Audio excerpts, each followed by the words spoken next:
Everyone, आज हम physics का पेपर 2 डिस्कस करेंगे। इसका फर्स्ट क्वेश्चन क्या है? ml(t-2) is a dimensional formula of. इसमें 4 ऑप्शन है। वेलोसिटी का क्या होता है? l/t। लेंथ का क्या होता है? l। एक्सीलरेशन का क्या होता है? l/t²। फोर्स का फॉर्मूला क्या होता है? F बराबर m/a। देयरफॉर मास को हम m से लिखते हैं, एक्सीलरेशन का l/t²। इसको हम कैसे लिख सकते हैं? mlt-2। तो आंसर क्या हो जाएगा? Option B, force. Second question क्या है? The splitting of a single force into rectangular component.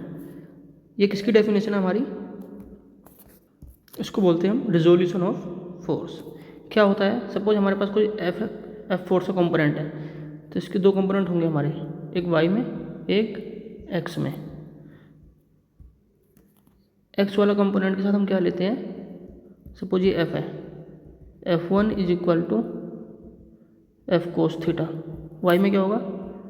F2 is equal to F sine theta. Next question क्या है? The energy due to motion of body.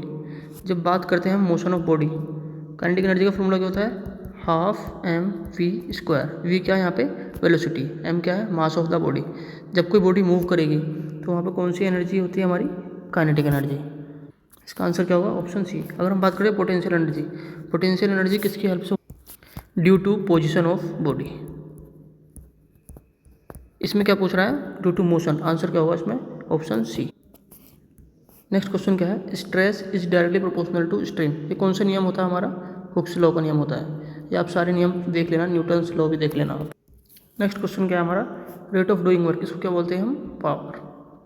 Formula क्या होता है? P is equal to W/T। Answer क्या होगा? Option A. Next question क्या है? Action and reaction are equal and opposite. ये न्यूटन्स के 3 नियम होते हैं हमारे। फर्स्ट लॉ क्या बताता है? अगर कोई बॉडी रेस्ट में है तो रेस्ट में रहेगी, मोशन में है तो मोशन में रहेगी। नेक्स्ट नियम क्या हमारा? Newton second law. Second law क्या बताता है? जो एक्सीलरेशन होता है वो 2 चीज़ पे डिपेंड करता है, एक फोर्स पे, दूसरा मास पर। नेक्स्ट क्या है? Newton third law. Newton third law क्या बताता है? Action and reaction are equal and opposite. तो ऑप्शन डी। इसी में हुक्स लॉ क्या होता है? Stress directly proportional to strain. Next question क्या है? The full form of CGS। इसकी फुल फॉर्म क्या होती है? Centimetre gram second. Next question क्या है? Define time period. Time period क्या होता है? Time taken by object to complete 1 round of circular path. ये किसकी डेफिनेशन है? टाइम पीरियड की।